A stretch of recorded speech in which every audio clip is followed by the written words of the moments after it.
ঝাড়গ্রামের রেলগেটে আটকে তরুণের মৃত্যুর ঘটনার পর ঝাড়গ্রামের কদম কানন রেলগেট সংলগ্ন এলাকায় উড়ালপুলের দাবিতে সোচ্চার হলেন বাসিন্দারা। শুরু হলো গণস্বাক্ষর সংগ্রহ অভিযান।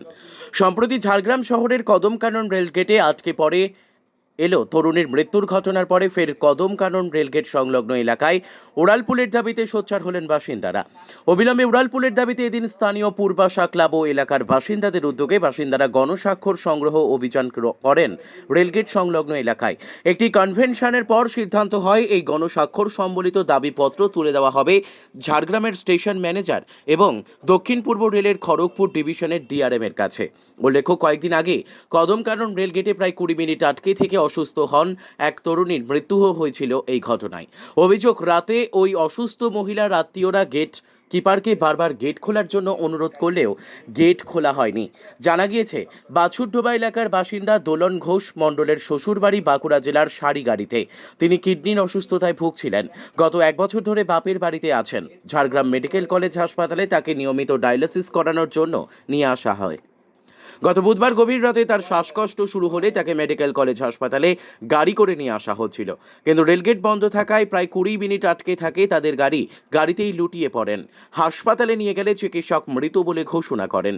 উল্লেখ্য, ঝাড়গ্রাম শহরের ওপর দিয়ে গেছে খড়গপুর টাটা শাখার রেল লাইন।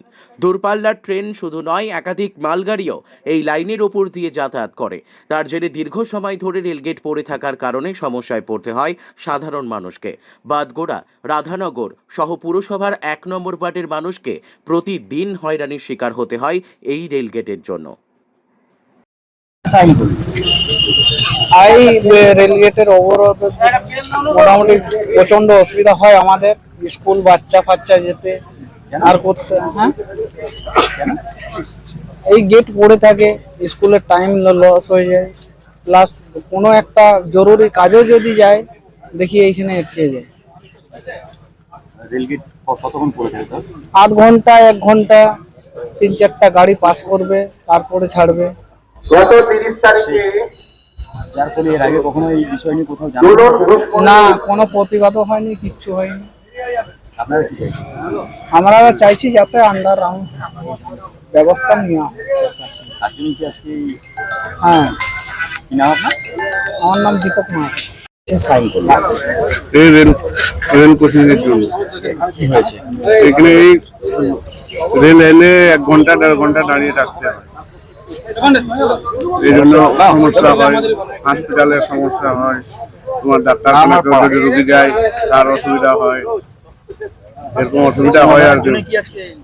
হ্যাঁ, তার জন্যই এই উন্নয়নটা করা হচ্ছে। কি নাম? মিঠু মাহাতো। আমার নাম রাজকুমার মন্ডল। হ্যাঁ, আমি গত 30 তারিখ আমার দিদিকে নিয়ে শ্বাসকষ্ট হচ্ছিল, তাই আমি দিদিকে নিয়ে হাসপাতালে যাই। যাওয়ার পথে এই রেলগেট কদমকানন রেলগেটে আমি আটকে যাই। প্রায় 20 মিনিট ধরে আটকে যাই। তখন আমার দিদি শ্বাসকষ্টে ছটকাচ্ছিল। তখন আমি গেটম্যানকে অনেকবার অনুরোধ করা সত্ত্বেও গেটম্যান কিছুক্ষণের জন্য গেটটা তুলে দেয়নি।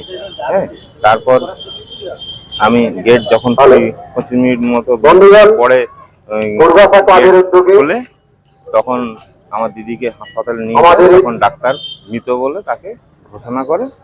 বললেন যে যদি আর কিছুক্ষণের মধ্যে আনা যেত, কিছুক্ষণ আগে আনা যেত, তাহলে হয়তো বাঁচানো যেত।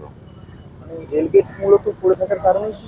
হ্যাঁ, রেলগেট যদি 5 মিনিট 10 মিনিট সময় পেয়ে যেত, আশা করি আমার দিদি বেঁচে যেত। আমাদের এই রেলগেটে এটা নিত্য আমাদের ভোগান্তি এটা।